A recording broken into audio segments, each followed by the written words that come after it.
Husker and 9-year NBA vet, Eric Schlick. For three! He's going to go out of here as the Big 8 tournament champion. On 93.7 The Ticket and theticketfm.com.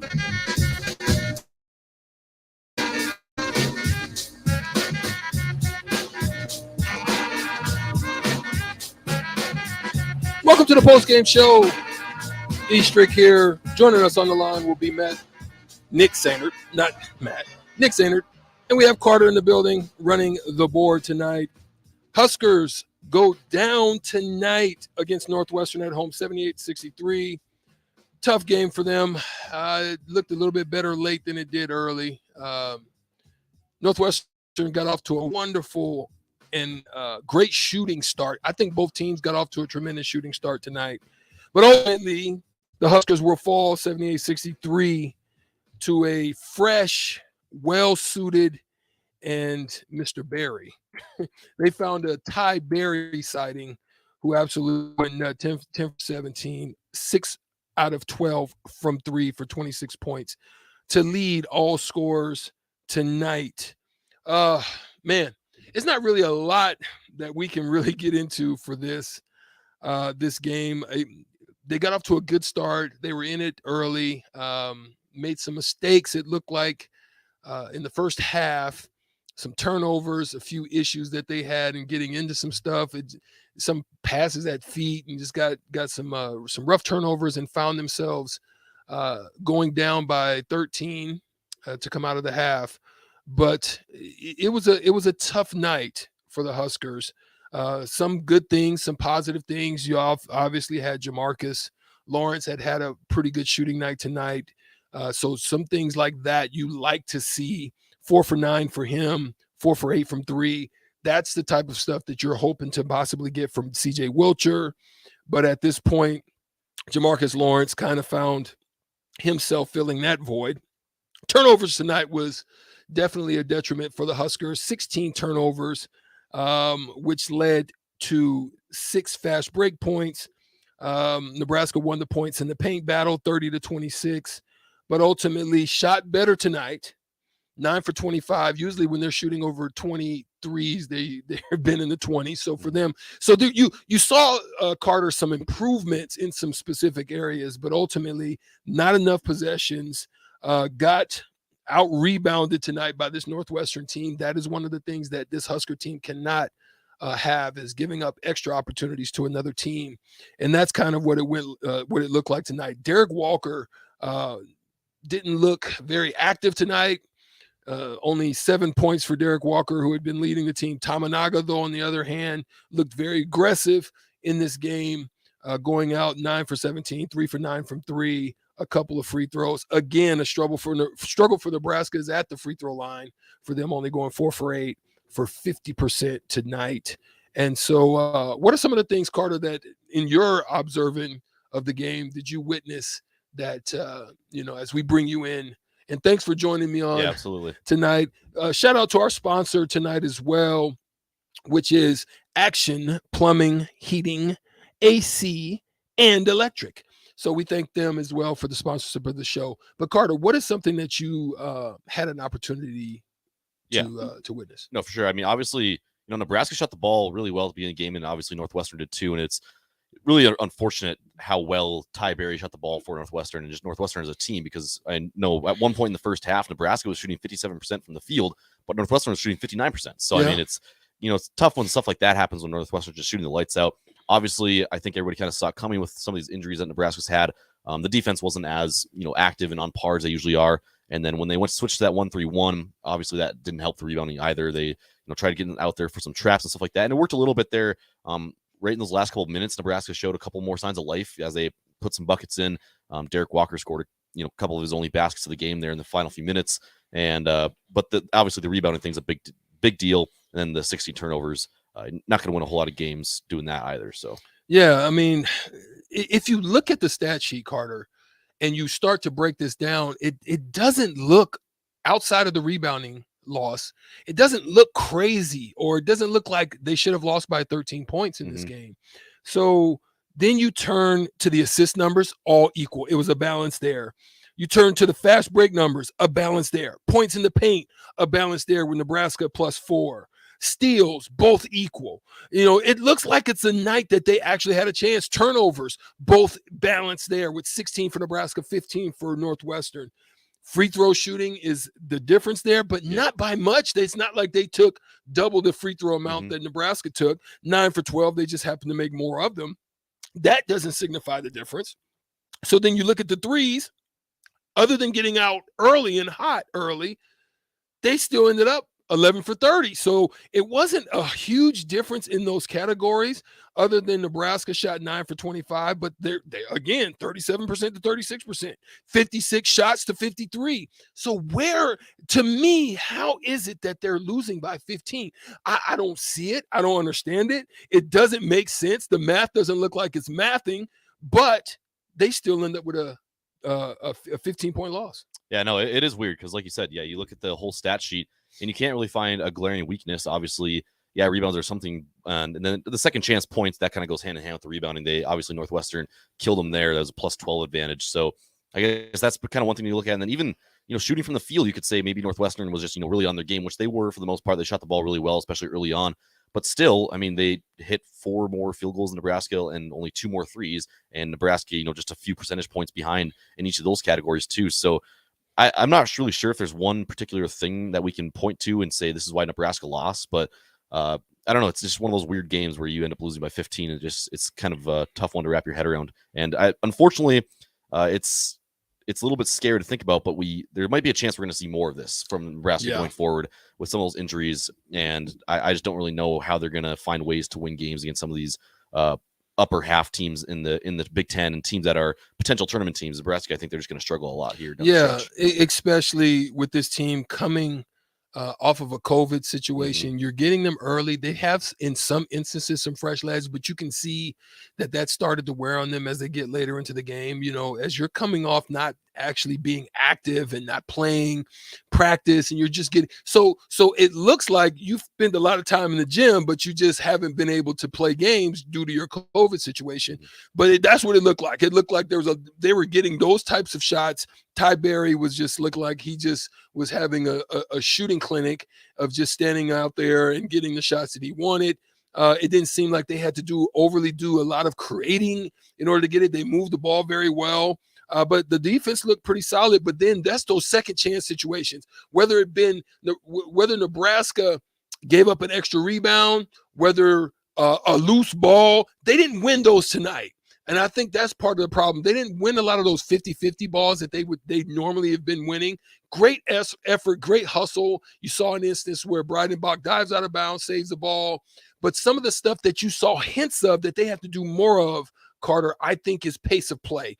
And they're down towards the bottom tier of pace of play in the country, but they have to do that a little bit more. You saw it even out of Sam Hoiberg in a little just secondary transition play, handles the ball, makes a nice little drive to the paint, finishes with the left. You saw a couple of other instances where it was secondary action, drive to the basket, hit Tamanaga in the corner, just happened to miss it. And they're getting those good shots. Those are the ones they have to make a little bit more. Jamarcus hit some of them. But that's what I'm talking about. Has to be an adjustment for them, is they have to raise the pace because they're going to have to score in the 70s, upper 60s, 70s, because when a team shoots good, Carter, against this Husker team, the way that they're built right now, without a lot of their bench play, a lot of with Geary and Bandemill and just even Keita out. There's not much depth. So in that, they're going to have to be more efficient in some of their scoring, and they're going to have to get that up in the upper 60s in order to be able to even be in games these times. We do have a call on the Hot Devling hotline. I'm not sure if it's Nick or maybe a different caller, but would you like to take it? Yes. Right. You're on live on the Honda Lincoln Hotline. Who we got here? Quentin. Quentin, how you doing, man? What you got to say? Good. Yeah, I mean, honestly, I couldn't disagree more. I think our pace of play needs to be lower.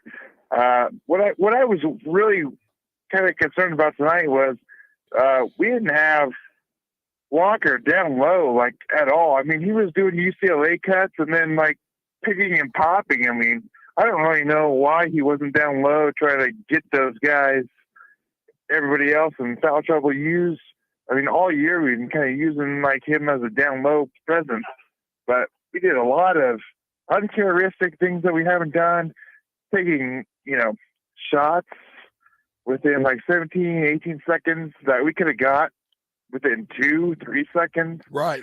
And it just seemed like we were trying to rush because they were on fire. I mean, I don't know why we didn't guard Bell. Like when he hits 3 in a row, just stop helping off of him, right? And just take him out of the game. But we kept kind of like sagging off of them, and then give him open shots.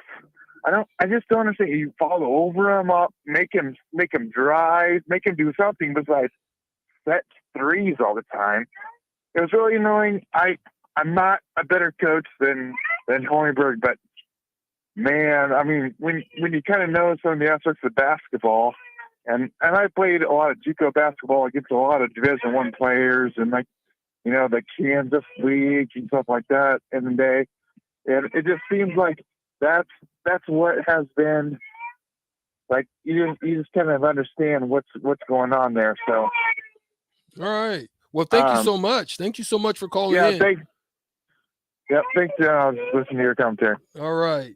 The only thing I think, Carter, that sticks out for me is when you look at the box score and you look at the plus minus, right? There's nothing normally. Boo Booey is a tremendous assist guy. That doesn't stand out. Chase Adij has 5 turnovers. Primary ball handler for them. There's nothing in their assist numbers that stood out that was crazy. But what did stand out for me is their plus minus, which is their efficiency and the way that they handle things. Even though they had high turnovers, their efficiency was still good. The only one that was in the negative for Northwestern was Nick Martinelli.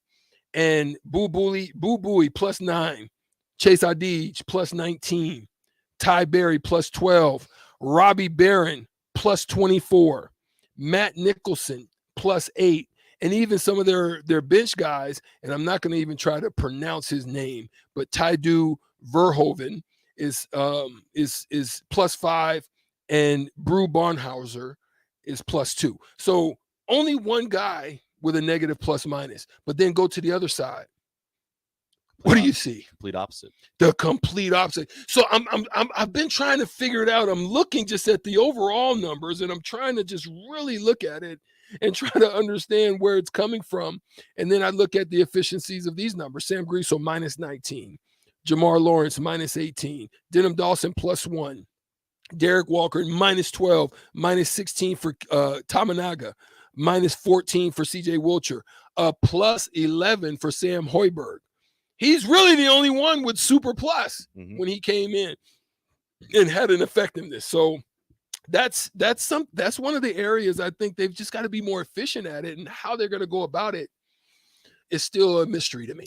Well, we do have Nick on the line now, so we can get his thoughts on the game as well. Nick, we got you ready to go here. What's up, gentlemen? How's it going? What's up, Nick? Well, Stricky, I mean, we were watching the whole entire first half and then probably about 10 minutes of the second half together. So I'd imagine we have a lot of the same feelings on this one. But I mean, I'm right there with you guys on when you look at the box score without looking too deep like you guys just were with the plus and minuses, you wonder how this was a 15-point game. And frankly, I was a little surprised that it ended just as a 15-point game because they were entering some dangerous territory there with how well Ty Berry was shooting the ball. And Boo Booey was coming on in the second half, and Adij as well. But I mean, we talked about it, Strick, a little bit in this moment where Emmanuel Bandamel and Jawan Gary are done for the year. This is where you need new guys and I guess old guys to step up. And I think I heard you guys saying it earlier in the show, right when you got started. It just felt like some of the older guys that maybe you would have expected to have or be leaning on in this game, it feels like they were a little lackadaisical or the effort just wasn't quite there. And when that's going on and you're not hitting shots, and you're thin everywhere, it feels like it's not really a recipe for success. Nick, let me ask this question. Some of the things that was really tough for me, I mean, it was good to see, like I say, some of the positives, the attacking of the rim out of Denham Dawson. That's what he's got to do. Mm-hmm. In order for him to be effective, he's got to be like Gary in that aspect, slashing, attacking, cutting. That's where it's got to be his strength. It seemed to me as Jamarcus Lawrence has become what C.J. Wilcher had, we would hoped would have been. But here's the discrepancy I have. Derek Walker plays almost 30 minutes, but he only gets 6 shots. And Jamarcus Lawrence has more shots than he does in this specific game. And Walker, who is normally pretty solid in taking care of the ball, has 5 turnovers and only 4 assists tonight. So did you see something uniquely different with Derek tonight that would have you kind of ponder is there something wrong going on? Well, Strick, think about what we were talking about today on the crossover as we were finishing up happy hour and getting ready for On the Block. You said something along the lines of Derek needs close to or around 20 shots tonight. And I'd be interested, we haven't been able to hear from Fred Hoiberg yet tonight, but I'd be interested if he's asked or posed the question of why couldn't Derek find success? Because it was almost an instance of him not really even looking. There was a lot of, unfortunately, and maybe I'm completely off on this, but throughout that second half when Nebraska was trailing and throughout the time that maybe Derek Walker was on the bench or just trying to, pass out of shots or getting out rebounded and just beaten physicality wise by Boo Buie a couple times who's a guard. I kind of thought to myself, why does Derek Walker maybe have some difficulty? So first of all, he's a 6'9" guy and he was going up against a 7-foot Nicholson. And Strick, I would like to hear your thoughts on this kind of a rebuttal. I mean, would you agree that Derek sometimes forces himself to make some tough shots and maybe we just don't think about that because he makes them?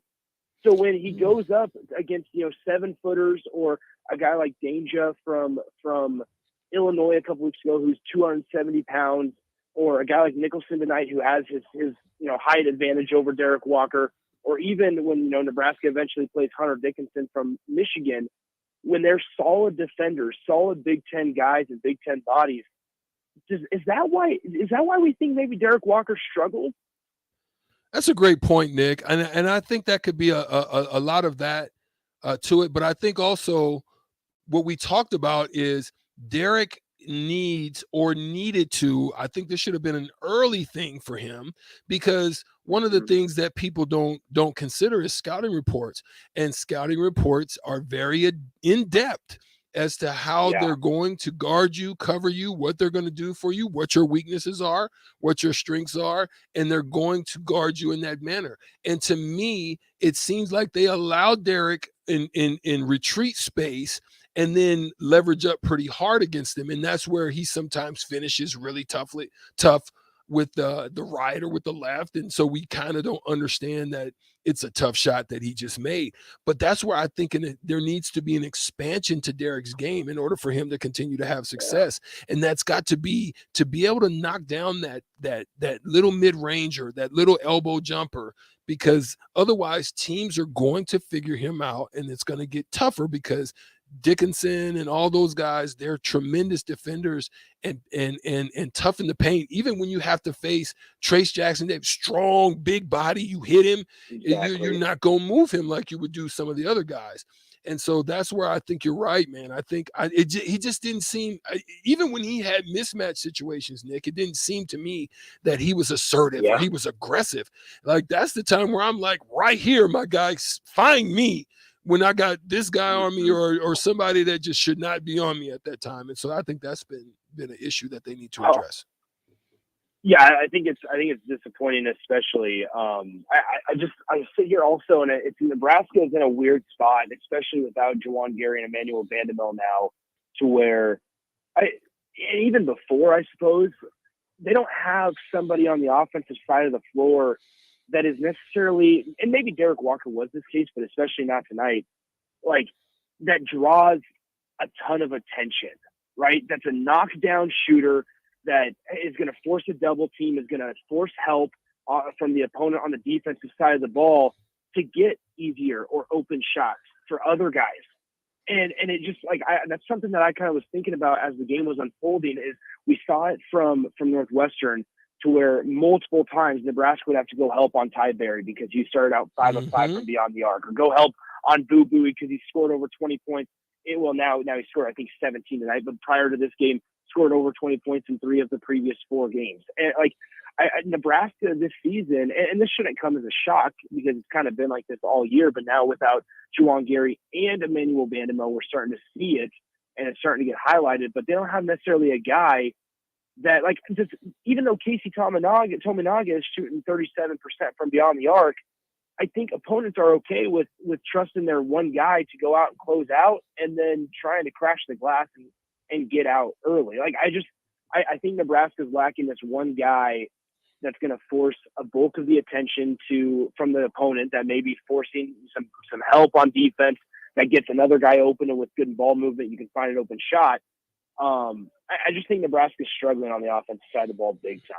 Absolutely. There isn't anyone that you can find. I mean, there's another issue that we talked about before we let you go and go to break is Breidenbach. And that is an area. If you don't have if you don't have either the usage with some value in Oleg, if you don't have the ability to use and maybe get some post action for Blaze Keita, then you need Breidenbach to have some form of success. And tonight, even when he had minimal dribble opportunities, it didn't look good at all. The jumper looked, on shot, Nick, the jumper looks off. Then when he drives or overdrives, the control of his body is a little bit out of whack for me. I think he needs to work on getting a little bit lower. He has to be able to elevate a little bit. Who is it that they're going to need to have a step up moment to assert themselves a little bit more, Nick, in order for them to at least have some form of success? Or what can they do at this point? Well, gosh, I looked down the box score tonight. I find myself kind of going to Denham Dawson. Like Jamarcus Lawrence, if you can get 12 points out of Jamarcus Lawrence night in and night out, I think Nebraska's going to have a shot, because I still am not at this point where I think a performance like that we saw from Derek Walker tonight is going to be the norm going forward. So I hesitate with Jamarcus Lawrence, because if you can get, your normal 12 or 14 or maybe even 16 on a good night from Derek Walker, and you're close to double figures with Sam Griesel, and then if you're able to get 12 from Jamarcus Lawrence, I think you need Denham Dawson. And we saw a little bit of a flash tonight where we talked all season long that he's one of the more athletic guys on this team, just from a pure athleticism standpoint. From a basketball standpoint, got some things to work out. We got some kinks in the shot to iron out and smooth out.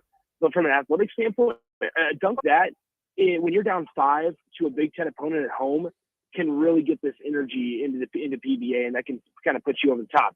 Didn't necessarily do that tonight because you were down like 13 or 15 at the time.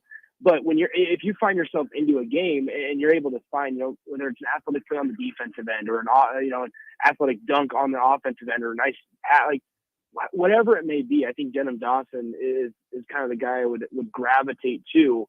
I don't know. Maybe I'm off on that. Maybe I'm expecting too much from Jamarcus Lawrence, but like, I don't see a reason. Jamarcus here tonight was a really good bright spot out of the few bright spots that were there, shooting 4 of 9 from the field, and one of his very few starts that he's had in an expanded role, and that's what you're going to need. He kind of answered the call, in my opinion, tonight. Great stuff, Nick. We're going to take a quick break. We'll get to some of you guys that have texted in on the Sauter Heyman text line at 402-464-5685.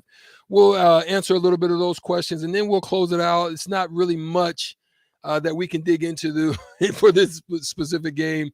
It wasn't a beauty, but there was some positive things that we're able to see, especially out of Lawrence and a few flashes here and there. But other than that, we'll get right back to it when we come back. 93.7 The Ticket. This is the Postgame Show.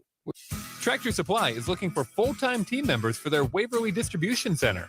Tractor Supply has a new progressive pay model where team members 5 wage increases in the first 2 years of employment with the ability to earn up to $24 per hour.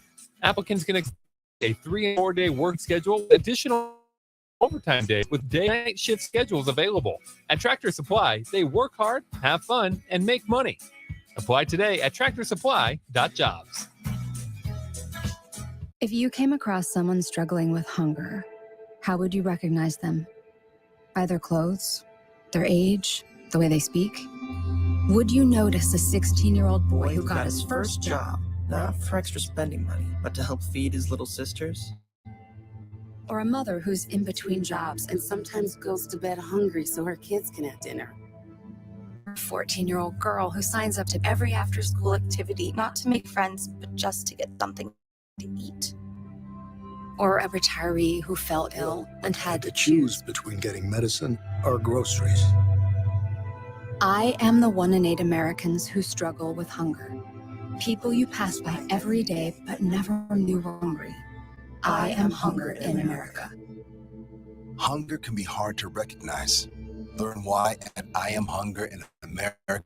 Brought to you by Feeding America, 200 Food Banks Strong, and the Ad Council. Attention all wings fans. 89-cent wings are back on Tuesdays at Buffalo Wings and Rings in Lincoln. Enjoy the best wings in town for boneless or traditional at a price that makes the whole family happy. And now at the Williamsburg Village Wings and Rings, you can enjoy $1.50 tall boys in Bud Light, Coors Light, Busch Light, and Michelob Ultra every day after 7 p.m. and all day on Sundays. Get to Wings and Rings today and make sure to stop by on Tuesdays for 89-cent wings.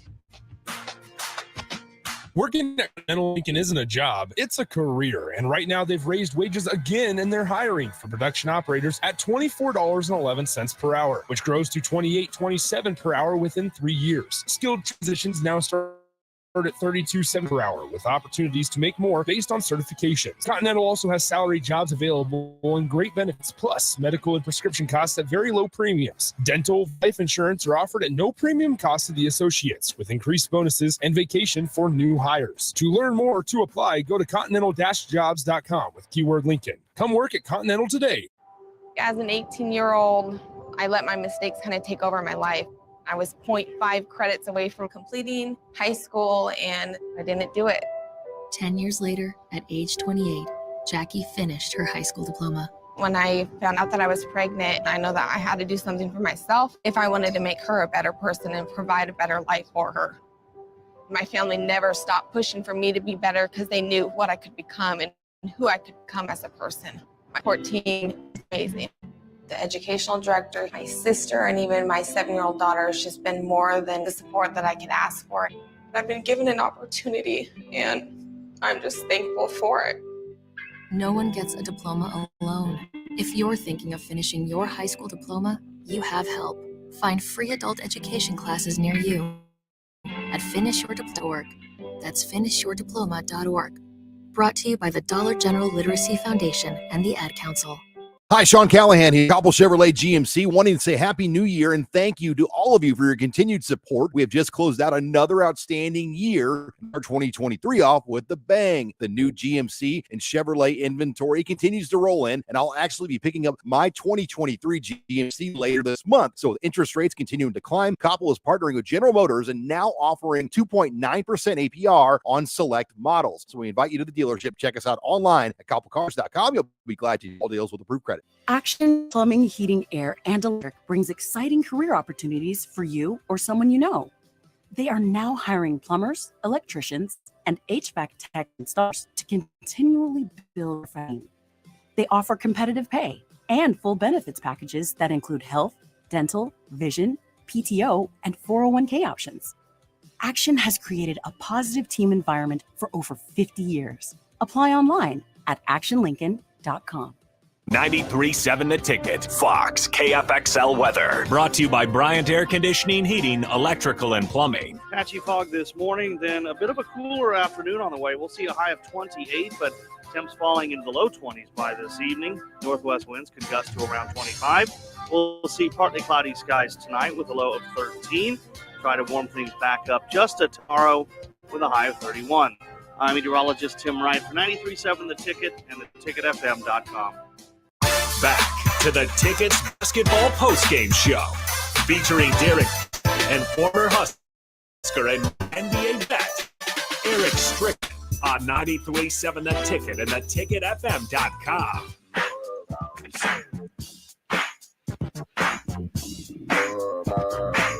Welcome back. Postgame show sponsored by Action Plumbing, Heating, Electrical, and AC. But we're going to get to the Sutter Heyman text line. Check in on some of that. Pecan pie. Hello, fellas. How is the plus minus star calculated? That part, I don't know. I'd have to go and break down and go through that. I have no clue. It's a lot of different things with, turnovers, shot. It's a whole bunch of stuff that's added into that to equate to that. But I would have to get back to you and get that information to you probably tomorrow, Pecan Pie, because mentally I'm kind of. I was just telling Carter, I'm as dumbfounded as you can be today, that I normally can have an answer. I just don't. I don't know where the team goes, Carter. I don't know what they're going to do. And I look at the schedule and I'm like, look, there's gettable games, but I don't know if they don't do something significant or somebody doesn't emerge or somebody's not. I'm talking about somebody with consistency. The two most needed consistent guys of the night were not in double figures. That's Greasel and Walker. I mean, every night those two gentlemen must be the most consistent players on the floor as far as shooting, efficiency, taking care of the ball, getting assists, and rebounding. Like, they've got to be part of that equation, pretty high standard for them. And I feel bad for them to be putting a lot of that pressure on them, but that's really what it's got to be. Sutter Heyman text line's open again, 402-464-5685. We'd love to take another call as well. The Honda Lincoln hotline, same number, 402-464-5685, if there's anybody there. Kevin in Southwest Lincoln says, I sat through this disaster at PBA. The Huskers were dominated and Northwestern controlled the vast majority of the game. With this roster, Nebraska is easily the worst team in the Big Ten, and I will be shocked if they finished better than 10-21. That's crazy that you just said that. I began to look at the schedule and, I said, with the way that it's looking right now, it could be an absolute free fall. And I don't want to believe that. I think there's somebody that can emerge because I saw flashes of it. I see great things that can come from it, but I just don't know unless some of those guys that you would hope to emerge, like Bryden Bach or somewhere Wilcher would get some consistency. Tamanaga, just keep doing what he's doing, but you've got to have that consistency if they're going to be in any games out of Walker and Greasel. Otherwise, it's not going to happen. Then you just look at Denham Dawson and you look at Lawrence as just cherries on the top. Yeah, it's definitely a bleak outlook, looking down the roster for the rest of the year for Nebraska.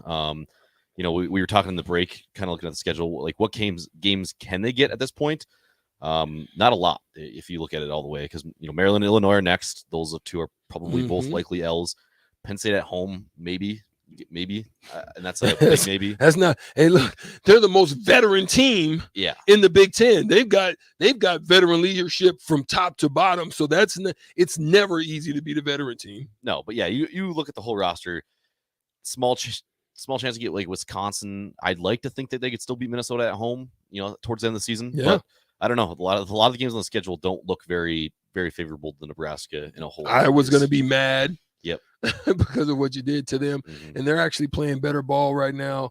I'm just glad they don't have to see Indiana because without the depth that they would need and the physicality that they would need, not having Gary, I would hate to see that. I still think that Wisconsin is a possibility. Rutgers is a beast at home there in Piscataway. They are really tough at home. Maryland, right now, when I last looked, they were working over Wisconsin. Minnesota, but then Minnesota's capable. And other than their free throw shooting is probably worse than ours. They're capable to be clipped. But Michigan State's playing as good as basketball in the Big Ten as anybody right now. There's just so much inconsistency in the Big Ten all the way around. That's why you just don't know. But without full strength, I think it just makes it tough for the Huskers unless they just have some anomalies just show up. Yeah, absolutely. I think this team fully healthy is without a doubt the best Nebraska team we've seen in the past few years. I think without not hardly any doubt at all, really. I think they're more talented than a lot of the other teams we've seen, and just the way that they play this year, I think, is much more doable for the roster that they have. The way that I feel like the way they've tried to play the last couple of years with the roster that they've had and the shooting talent that they've had, and the way it just hasn't really panned out, just didn't work at all. And this year they looked good early on, and especially some big wins. Obviously, it feels like 5 years ago now that they beat Creighton. It feels like forever ago. This isn't the same team that beat Creighton at all. So it's just a bleak outlook right now, and it's really unfortunate because for early part of the season, I think after a couple of those big wins and the way that they played Purdue and things like that, some people thought if things go the right way, Nebraska could be a borderline tournament team, and now that's way an afterthought. Yeah, and it's unfortunate, and I really do feel for the young men because I know that they're playing their hearts out even still. I don't care what you say. Shout out to Sam Hoiberg. Came in, just stayed ready, and worked his tail off and got a couple of opportunities and made the best of it. So when I see that, it makes me happy. It makes me proud to see that they're still fighting, and they are. They really are. It's just they're very undermanned right now, and it's the saddest part of this situation is that they're not at full strength, and I would have loved to see a full strength Husker team take on the rest of this schedule, but it's unfortunate that that's not going to be the case right now.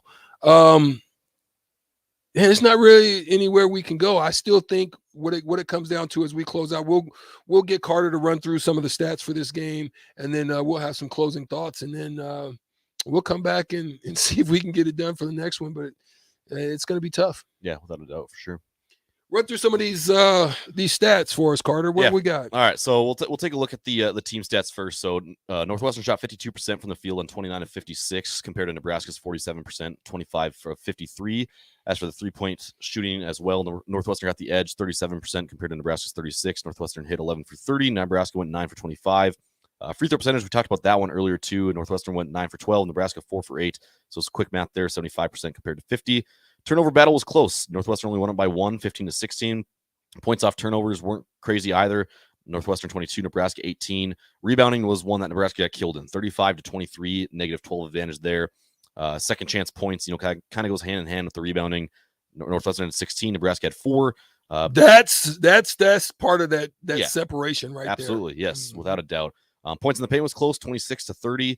Bench points 12-9. So, fast break 6-5, blocks 3-2, steals 8-7, and assists 15-14. Northwestern, leading all those categories right there. But close everywhere there in the team comparisons, and we just keep going back to the fact it was just kind of mind-boggling that Nebraska lost this game so bad. The way that they were close in the stat box score, excuse me. But Nebraska stats: Griesel 8 points, 5 boards, 3 assists, and 4 turnovers. Obviously, got to clean up the turnovers a little bit. Lawrence had 12 points on 4 3-pointers, 2 rebounds, 3 assists, and 1 turnover. Dawson had 5 on 2 for 4 from the field, 2 rebounds, and no assists. A couple turnovers there for Dawson as well.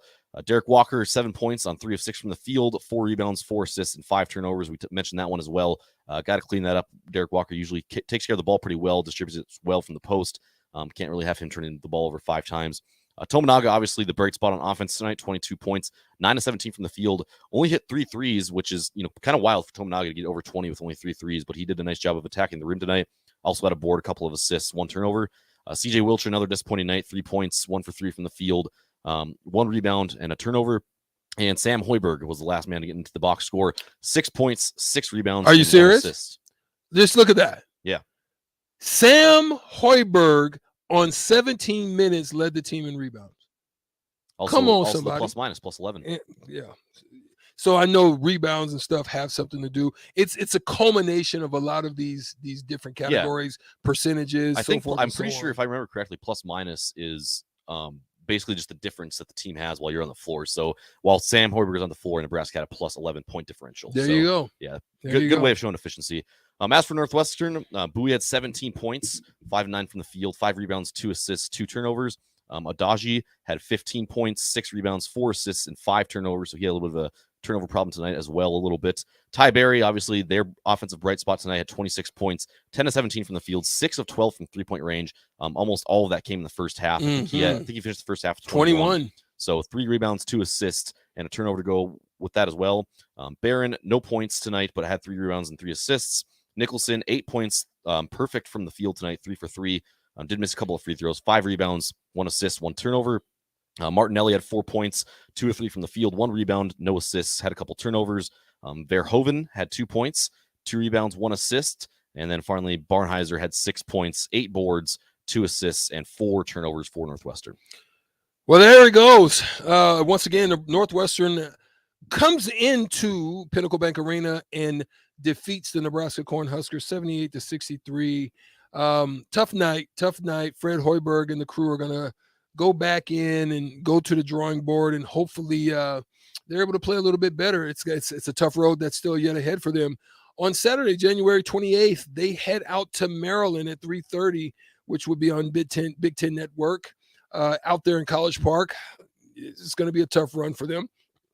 Got blown out by double digits plus against Illinois. They'll find them on January 31st on Tuesday out there in Urbana, in Champaign. And then they'll come home on February 5th against Penn State here back in Pinnacle Bank Arena on a Sunday. Shout out to the ladies. The Lady Huskers will be facing the Iowa Hawkeyes this Saturday. Go out there and support the ladies. Caitlin Clark, what they call the woman Steph Curry. And so they're going to have a tough run to face the Hawkeyes when they come into the building. Go out there and support the ladies on Saturday here at home for them. And that's going to do it for us here on the postgame show. Not a lot to really dig into. It's one of those nights. It's one of those nights that just kind of, boggles the mind, but it is what it is. Carter, thanks for joining us on the postgame show today and helping out. Yeah. We appreciate that. We hope to see you with a better result when we return here on Saturday. Have a good night.